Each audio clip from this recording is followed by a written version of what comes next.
सार्थ ज्ञानेश्वरी अध्याय 9 वही क्रमांक 71.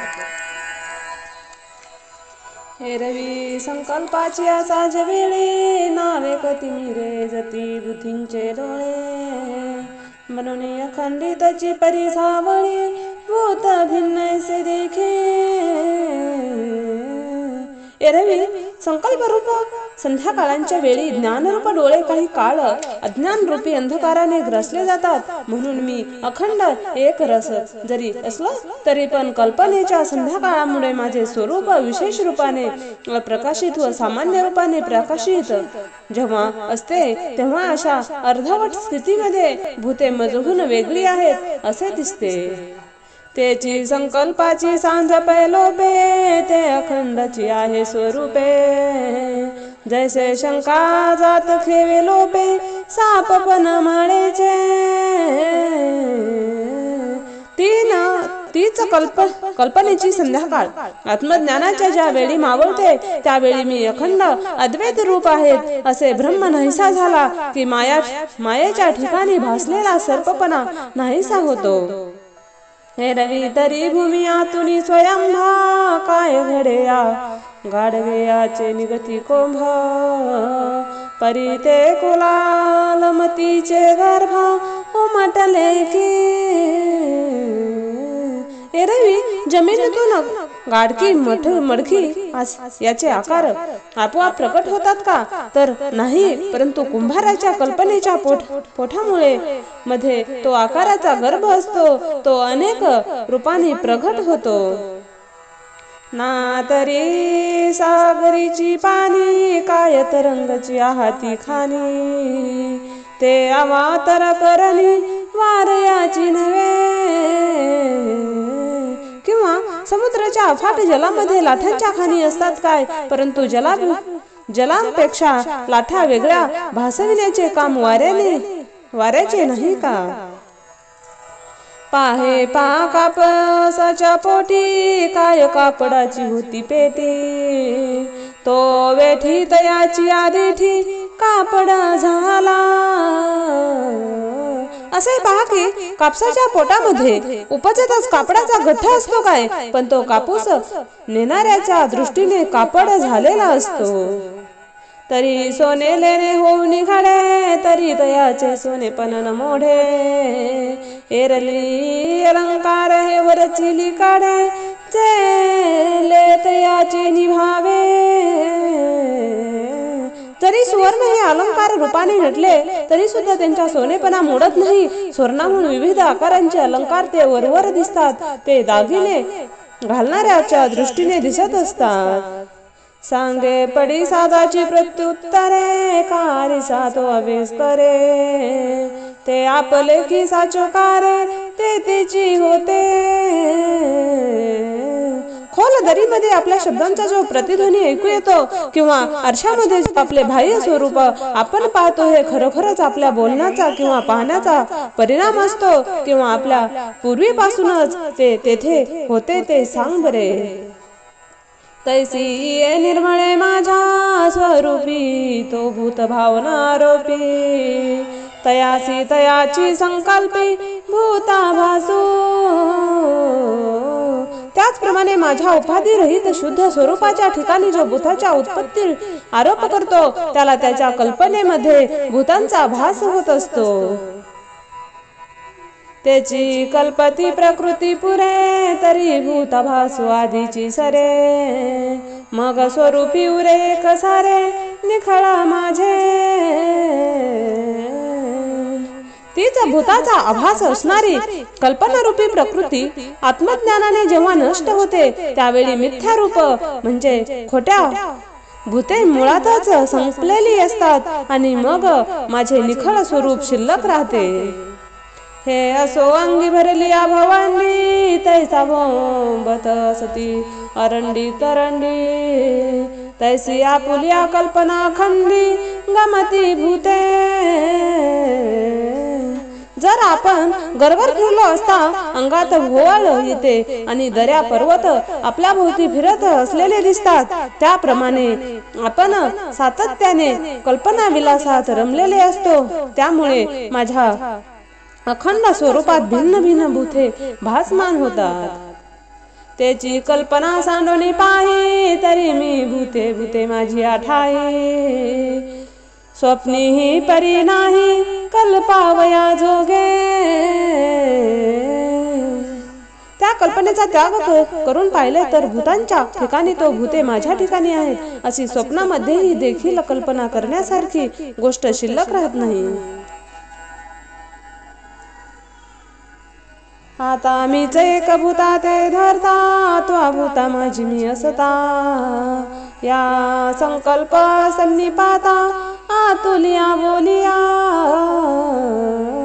आता मी एक सर्व भूतांना धारण करणार आहे अथवा भूतात असणारा ही सर्व प्रकारची बोलणी संकल्प कल्पना रूप सन्निपात झालेल्या माणसाची आहे. म्हणून परी का प्रियोत्तमा, या परी मी विश्वासी विश्वात्मा.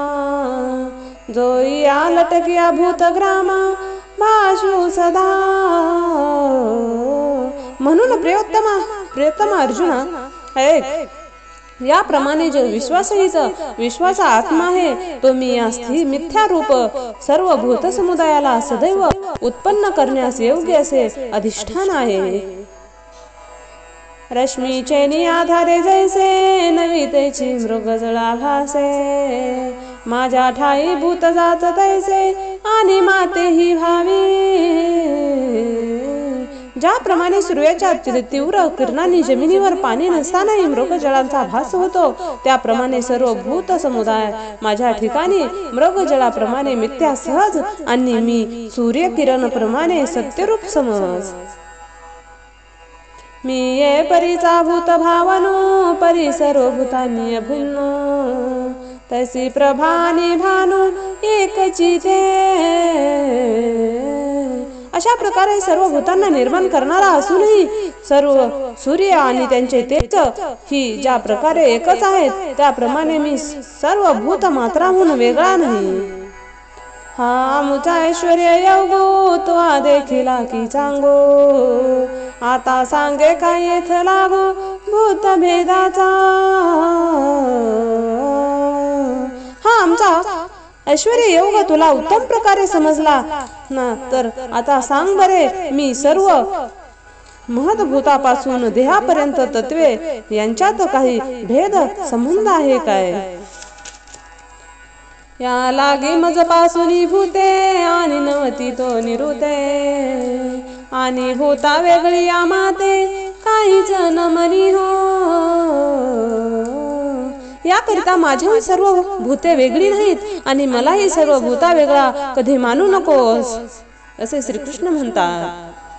पै गगन ये जे वडे जैसे, पवनही गगनी ते वडाची असे. सहजे हालविलिया वेगळा दिसे, एरवी गगन तेची तो. आकाश जेवढे मोठे आहे तेवढ्याच आकाशाला वायू देखील मोठा आहे. म्हणून तो सहजपणे पंख्याने हलविला तर तो आकाशापेक्षा वेगळा दिसतो आणि भासतो. एरवी आकाश म्हणून जे आहे तेच तो असतो. तैसे भूत जात माझ्या ठाई, कल्पिजे तरी आभासे काही. निर्विकल्पी तरी नाही ते तमीची अवघे. त्याप्रमाणे कल्पना केली असता सर्व भूतमात्रा मोठा समुदाय माझ्या ठिकाणी भासमान होतो. परंतु निर्विकल्प अवस्थेमध्ये जर काहीच नसते तर अवस्थेत सर्वत्र मीच भरून उरलेला असतो. म्हणून या नाही आणि असे तो कल्पनेची सोरसे. जे कल्पना लोपे भ्रंसे आणि कल्पने सवे होया. म्हणून भूत समुदाय नाही आणि आहे हे दोन्ही अनुभव कल्पनेच्या संबंधामुळे निर्माण होतात. कारण कल्पना नाहीशी झाली की भूत समुदाय नष्ट होतात आणि कल्पना उत्पन्न झाली की भूत समुदाय भासमान होतात. त्याची कल्पिले मुदला जाये ते असे नाही की आहे. म्हणून पुढती तू पाहे हा ऐश्वर्य योगो. मुळामध्ये कल्पना नाहीशी झाली तर भूते आहेत नाही हा अनुभव कोठून येणार. म्हणून तू या ऐश्वर्या योगा संबंधी पुन्हा विचार कर अर्जुना. ऐसिया प्रतिबिंबे बोध सागरी तू आपणे आते कल्लोळू कर एक करी मग जव पासी चराचारी तव तुची आहासी अशा अनुभव रूपी विशाल ज्ञान सागरामध्ये तू स्वतःला एक तरंग कर मग चराचर जर तू सर्वत्र समप्रमाणात ब्रह्मरूपाने भरला आहेस असे तुला अनुभवास येईल या जाणण्याचा चेव तुझा आला म्हणती देव तरी आता द्वैत स्वप्न झाले की ना देव म्हणतात हे अर्जुना तुला या ज्ञानाने जागृत आली ना तर द्वैत रूपी स्वप्न मिथ्या झाले ना तरी पुढता जरी पाया बुद्धीसी कल्पनेची झोप ये तरी अभेद बोधू जाय ज्या स्वप्नी पडी जाय पुन्हा जर कदाचित बुद्धीला कल्पनेची झोप आली तर तुला झालेले अभेद ज्ञान नाहीसे होईल आणि तू द्वैत रूपी स्वप्नात फिरत राहशील म्हणून ये निद्रेची वाट मोडे निखिल उद बोधाचे नि आपण पेघडे ऐसे वर्म जे आहे पुढे ते दाव आता म्हणून आता यापुढे तुझी कल्पनारूपी झोप नाहीसी होईल आणि तुला परिशुद्ध सच्चिदानंद घन स्वरूपाचे ज्ञान सहजपणे प्राप्त होईल असे हे वर्म आहे ते तुला उघडपणे दाखवितो तरी धनुर्धरा धैर्याने केवधान देई बा धनंजया पै सर्व भूता ते माया करी हरी गा हे धैर्य वृद्धिगती धनुर्धारी अर्जुना एकाग्रतेने पूर्ण लक्ष दे सर्व भूत मात्रांची उत्पत्ती स्थिती व लय मायाच करीत असते जे नावगा प्रकृतीचे विविध सांगती तुझ प्रती एकी अधष्टा भेद वक्ती दुजी जीव रूपा जिला प्रकृती असे नाव आहे ती अपरा आणि परा अशी दोन प्रकाराची प्रकृती तुला सांगितली आहे अपरा प्रकृष्टी आत प्रकारांचा भेद दाखवून स्पष्ट केली आहे आणि दुसरी परा प्रकृती जीवरूपी आहे हा प्रकृती विखवा बघा तो मांगा परिस विलासे पांढवा म्हणून असो काही सांगवा पुढता पुढती अर्जुना हा प्रकृतीचा सर्व विषय तू मला मागे ऐकला आहेस म्हणून त्याबद्दल वारंवार सांगण्याचे कारण नाही असे मला वाटते तरी ये माझी प्रकृती महाकल्पाच्या अंती भूत सर्व भूते व्यक्ती एक्यासी येते तरी ही सर्व भूते महाकल्पांच्या शेवटी माझ्या अव्यक्त प्रकृतीमध्ये लय रूप ऐकला तर प्राप्त होत असतात ग्रीमाच्या तिरसी सबजे तृण जैसी मागुती भूमीसी सुलीनी होते वर्ष ऋतूमध्ये जमिनीतून निर्माण झालेले अनेक प्रकारचे गवत ग्रीम ऋतूंच्या कडक उन्हाळ्यात बीजासह पुन्हा भूमीमध्ये लीन होऊन जाते का वार्षिये ढेंडे फिटे तेव्हा शारदीयेचे अनुघडू फोटे तेव्हा घना जाताटे गगनीचे गगनी किंवा वर्ष ऋतूच्या मेघांचे अवदंडर मावळून जेव्हा शरद ऋतूचा प्रारंभ सुरू होतो तेव्हा सर्व आकाशातील मेघांचा समूह आकाशातच विरून जात असतो ना तरी आकाशाचे खोपे वायू निवांत चिलोपे का तरंगात हारपे जाडी जेवी अथवा आकाशाच्या पोकळीमध्ये वायू जसा निवांत होऊन नाहीसा होतो किंवा जलामध्ये उत्पन्न झालेल्या लाटा जलातच नाहीशा होतात अथवा जागी नलिये वेळे स्वप्न मनीचे मनी मावळे तैसे प्रकृती मिळे कल्पाक्षयी अथवा प्रकृती आली म्हणजे स्वप्न हे मनातल्या मनात नाहीसे होते त्याप्रमाणे संकल्पाच्या वेळी प्रकृतीपासून निर्माण झालेली सर्व भूते प्रकृतीमध्येच लीन होऊन जातात मग कल्पांदी पुढाती मेची सुजी ऐसी वंदती तरी ये विषयी निवृत्ती उपपत्ती ऐका.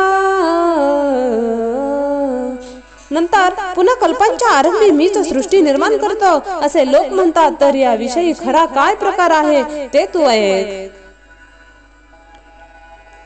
तरी त्याची प्रकृती किरीटी मी स्वयकिया सहजधिष्ठी.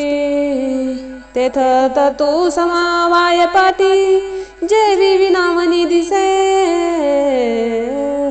तरी अर्जुना, माझ्या या प्रकृतीचा मी जेव्हा सहज अंगीकार करतो तेव्हा सुताचा सदैव संबंध असलेल्या वस्त्रामध्ये ज्याप्रमाणे उभी आडवी वीण असते, मग ती विनाविनीचे आधारे लान चौकटिया पटत्व भरे. तैसी पंचात्मके आकारे प्रकृतीची होये. या विणकरीच्या आधाराने प्रारंभी लहान लहान चौकड्या विणल्या जाऊन नंतर एक वस्त्र पूर्ण विणून तयार होते. त्याप्रमाणे सूक्ष्म प्रकृती नंतर स्थूल पंचमहाभूतात्मक माया सृष्टीच्या आकाराने प्रगट होऊन जाते. जैसे विरजनियाचे निसंगे दुधची आटोजे लागे, तैसी प्रकृती अंगारी गे सृष्टीपणाची. ज्याप्रमाणे वीरजनाच्या संयोगाने पातळ असलेले दूध दही रूपाने घट्ट होऊ लागते, त्याप्रमाणे प्रकृती सृष्टीतील आकार बनवू लागते. बीज जळाची जवळी कला आहे आणि त्याची शाखोपशाखी होये. तैसे मज करणे आहे भूतांचे हे. बीजाला पाण्याने सानिध्य लाभते की हे बीज लहान मोठ्या फांद्या रूपाने विस्तार पाहू लागते, त्याप्रमाणे माझ्या सानिध्याने प्रकृतीपासून प्राणी मात्रांची उत्पत्ती होते. अगा नगर हे राय केले या म्हणया साचपन खीर आले. परिनिवृत्ती पाहता काय निसिनले रायाचे हाता. अरे, एखादे नगर राजाने बसविले आहे हे बोलणे जरी खरे असले तरी प्रत्यक्षात नगर रचण्यामध्ये राजांच्या हातांची काही श्रम घडलेले असतात का? आणि मी प्रकृती अधिष्ठी जे कैसे तैसे स्वप्न तो असे. मग तोची प्रवेशी जागृत अवस्था. जसा स्वप्नावस्थेतील मनुष्य जागृत अवस्थेत येत असतो, त्याप्रमाणे तो प्रकृतीचा स्वीकार करतो.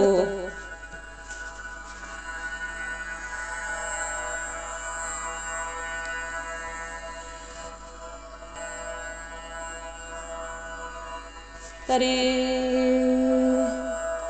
स्वप्नोनी जागृती येता काय पाय दुखती पंडू सुता. की स्वप्ना माझी असता प्रवासू होये. तरी अर्जुना, स्वप्नातून जागृत अवस्थेमध्ये येताना पाय दुखतात काय, किंवा स्वप्नामध्ये असताना प्रवासाचे श्रम होतात काय?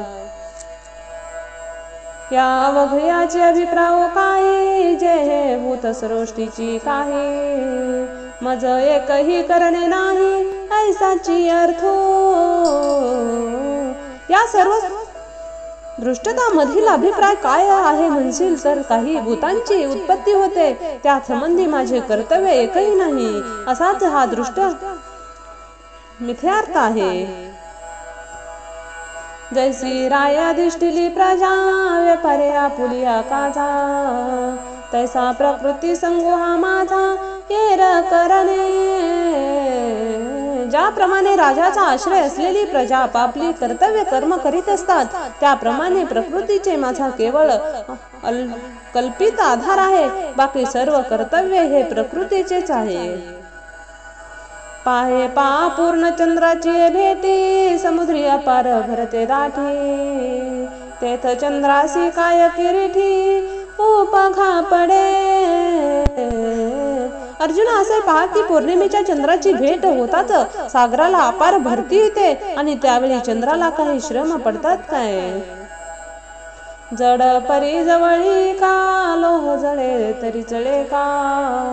परी कौलू शिनू भ्रामका सन्निधानाचा.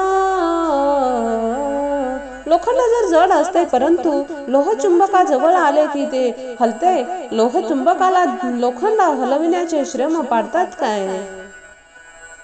किंबहुना या पारी मी निज प्रकृती अंगीकारे आणि भूतसृष्टी एक सारी प्रसावोची लाभे. अधिक काय सांगावे, मी स्वतःच्या प्रकृतीचा स्वीकार करत असतो तेव्हा ती प्रकृती सदैव भूतांची उत्पत्ती करू लागते. जो हा भूतग्राम अवघा से प्रकृती अधीन पांढवा जैसी बीजालिया पेलव पालवा समर्थ भूमी. हे पांडवा, हा जो सर्व भूत समुदाय आहे त्यांचे अस्तित्व हे प्रकृतीच्या अधीन असते. ज्याप्रमाणे बीजापासून निर्माण होणाऱ्या पालवी वेलींना आश्रय देण्यास भूमी ही समर्थ आहे. ना तरी बालदिका वसया गोसविर्य संगु जैसा अथवा घनावळी आकाशा वार्षिये जेवी.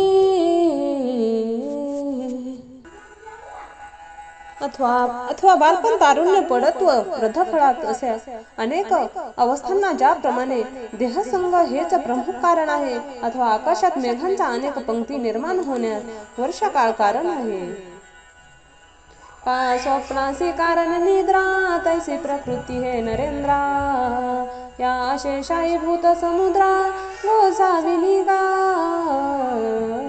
अथवा स्वप्नाला कारण जशी निद्रा असते त्याप्रमाणे नरेंद्रा या भूतारूपी विशाल सागराची स्वामिनी ही प्रकृती आहे. अथ स्थावरानी जंगमा स्थूला अथवा सूक्ष्म हे असो भूतग्राम प्रकृतीची मूळ. जड असो वा चेतन असो, स्थूल असो का सूक्ष्म असो, या सर्व भूत समुदायाला प्रकृती हेच मूळ कारण आहे. म्हणून भूते अनसुजावी कास सुजिवी प्रतिपाळावी ये करणी का येती आभागी आमुची अंगा. म्हणून सर्व भूतेच उत्पन्न करावीत अथवा उत्पन्न केल्यावर त्यांचे पालन पोषण करावे. ही सर्व प्रकारची कर्तव्य माझ्या मूलभूत स्वरूपाकडे येत नाहीत. जळी चंद्रिकेची अपसरती ओली की वाढे चंद्र नाही केले तेवी माते पाहुणी ठेली दोरी कर्मे. पाण्यामध्ये चंद्राला वेसी पसरलेल्या दिसतात, परंतु त्या वेली चंद्राने वाढवलेल्या नसतात. त्याप्रमाणे विश्वाची उत्पत्ती, स्थिती, लय ही कर्मे प्रकृतीच्या संबंधाने मजकडे येऊन परमार्थ माझ्यापासून दूर असतात. आगे सुटलिया सिंधू जळाचा लोटू न शके धरूसे धवांचा घाटू देवी सकळ कर्म मीच से वाटू ती काय बांधी ती माते. सागराच्या पाण्यात लोट स्वैरपणे जोराने वाहू लागतात तर त्याला मिठांचा घाट प्रतिबंध करू शकत नाही, कारण ते मीठ समुद्रात विरघळून जाते. त्याचप्रमाणे सर्व कर्म माझ्या लय पावतात, तर ती कर्मे मला कशी बांधू शकतील तू सांग. धूम्रजाची पिंजरी वाजती वायू ते जरी होकारी का सूर्यबिंब माझारी अंधारी शिरे. सोसटलेल्या वाऱ्याला कसा धुरांचा लोट थांबवील अथवा सूर्य बिंबात असा अंधकार शिरेल काय. हे असो पर्वतीय हृदयीचे जे विप्रजन्य धारास्तवन खोच तेवी कर्म जात प्रकृतीचे ना लगे मजा. हे असो पावसाच्या धारा पर्वतातील पदार्थांना काही बाधा करू शकतील काय. त्याप्रमाणे प्रकृतीची सर्व कर्मे मला बाधा करू शकत नाहीत. ए रवी ए प्रकृती विकारी कुमीची आय बधाई परी उदासीनाची आपारी करीना करवी. एरवी प्रकृतीपासून निर्माण झालेल्या कार्यामध्ये मीच एक व्याप्त आहे हे सर्व लक्षात ठेव. परंतु उदासीन प्रमाणे मी काही करत नाही का कोणाकडून काही करवित देखील नाही. जैसा दीप उठेविला परिवारी कवनाचे नियमी नानिवारी आणि कवनाती व्यापारी राटे तेही नेने. ज्याप्रमाणे घरात ठेवलेला दिवा प्रकाश देतो, मग अमुक काय कर अथवा करू नये असे कोणालाही सांगत नाही आणि कोण कोणते कर्म करतो इकडे लक्ष देखील देत नाही. तो तैसा का साक्षीभूतो ग्रह व्यापार प्रवृत्ती हेतू, तैसा भूत कर्मी अनासक्तो विभूती असे. त्या ज्याप्रमाणे तो दिवा घरात साक्षीभूत असतो आणि घरातील सर्व कर्म प्रकृतीला कारण असतो, त्याप्रमाणे सर्व भूतांमध्ये मी असूनही त्यांच्याकडून होणाऱ्या कर्मामध्ये मी अनासक्त नसतो असे श्रीकृष्ण म्हणतात. हा एकची अभिप्राय पुढता पुढती काय सांग बहुता उपपत्ती, येथे एक हेला सुभद्रापती तुले जान पा. हा एकच अभिप्राय खरा आहे, त्याबद्दल अनेक पर्यायाने पुन्हा पुन्हा सांग. काय सांगू तर हे सुभद्रापती, आता एवढे लक्षात ठेव की सृष्टीतील सर्व लोकांचा व्यवहार सर्व निमित्तकारक आहे. जे लोक चेष्टा समजता, जैसा निमित्त मात्र का सविता, तैसा जग प्रभवी पंडू सुता हे तुम्ही जाणे. ज्याप्रमाणे हे अर्जुना जगाला उत्पत्तीचा हे केवळ निमित्त कारण आहे हे जाणून घे. काये मी अधिष्ठिली प्रकृती, होती चराचरची असंभूती, म्हणून मी हे तुझे उपपत्ती घडेया. कारण मी प्रकृतीच्या अधिष्ठान रूपी अंगीकार केला, म्हणजे तिच्यापासून चराचरांची उत्पत्ती होते. ह्या उपपत्तीमुळे मी संपूर्ण जगाचे निमित्त कारण आहे असे संभवते. आता येणे उजीवडे निरुथे, निहाळी पाश्वरे उगाते, जे माझ्या ठाई भूते परिभूता मी नसे. आता या उपपत्तीच्या ज्ञान प्रकाशाने तू माझ्या ऐश्वर्य योगाला उत्पन्न प्रकारे निहाळून बघ, म्हणजे तुला असे जाणवेल की या माझ्या ठिकाणी सर्व भूते आहेत, पण मी या त्या भूतामध्ये नाही. अथवा भूते ना माझ्या ठाई आणि भूता माझी मी नाही, या खुना तू काही चुको नको. अथवा भूते माझ्या ठिकाणी नाहीत आणि मी भूतामध्ये मी नाही हे महत्वाचे वर्म तू कधी विसरू नकोस अर्जुना. हे सर्वस्व मुचे घोडा परिदाविले तुझ उघड, आता इंद्रिया देवरी कवाड हरदई भोगी. ते आमचे सर्वस्वी गुप्त असे ज्ञान आहे, परंतु तुला उघड करून दाखवले आहे. त्या इंद्रियाची द्वारे बंद करून ते आणि सूक्ष्म अशा गुह्य विचारांचा अंतःकरणामध्ये अनुभव घे. हा दंशु जवळ नये हाता, तव माझे साचो कार्यपणा पार्था, न सापडे का सर्वता जे विदूषिकना. हे अर्जुना, सूक्ष्म असे ज्ञान वर्म जोपर्यंत हृदयात प्रकट होत नाही तोपर्यंत माझे परमार्थिक स्वरूप कळू शकत नाही. ज्याप्रमाणे कोंढ्यामध्ये शोध घेऊन लागलो तर दाण्याचा एक कणा देखील सापडत नाही. ए रवी अनुमानाचे नि पैसे आवगडे किरकळसे से, परी मृग जळाचे नि ओलासे काय भूमिती मे. एरवी करताच तर्काच्या आधारामुळे माझे मूळचे स्वरूप कळल्यासारखे वाटते, परंतु मृगजळांच्या पाण्याने जमीन कधी भिजते काय तू सांग. जे जाळ जळी पांगिले तेथ चंद्रबिंब दिसे आतुडले, परी धडिये काढून झाडिले तेव्हा बिंबके सांगे. कारण जाळे पसरून जलामध्ये टाकले असता ज्यामध्ये चंद्रबिंब सापडले आहे असे वाटते, परंतु हे जाळे पाण्यातून बाहेर काढून टाकले असता चंद्रबिंब कोठे असते ते तूच सांग बरे. तैसे बोलवरी वाचा बळे, वायाची झकवित ती प्रतीचीचे डोळे, मग साचो कारे बोधा वेळे आधी ना होई जे. त्याप्रमाणे अनुभव संपन्न आहोत असे प्रत्येक लोक शब्द व वाणीच्या साह्याने सर्वांना भासवितात, परंतु खऱ्या बोधांची परीक्षा झाली म्हणजे त्यांना ज्ञान झालेले नाही व दुसऱ्यांना हे करू देता येत नाही हे उघडपणे कळू येते. किंबहुना भवाभियाया निसाचे चाड आधी तरी मिया तरी तू गाव पपतिया जतना की जय किंबहुना अधिक काय सांगावे जन्म मरण रूपी संसार चक्राची भीती वाटत असेल तर आणि माझी प्राप्ती व्हावी असे मनापासून वाटत असेल तर मी सांगितलेले वर्म तू पूर्ण लक्षात ठेव एरवी दिठी वेधली कवळे हे चांदणीयाचे म्हणे पिवळे तेवी माझ्या रूपीसी निर्मळे देखती दोषा ज्याप्रमाणे कावळीने व्यापलेली दृष्टी चांदण्याला पिवळे समजते त्याप्रमाणे अज्ञानाने वापलेली दृष्टी माझ्या निर्मळ स्वरूपांच्या ठिकाणी दोष पाहते. रामकृष्ण हरी.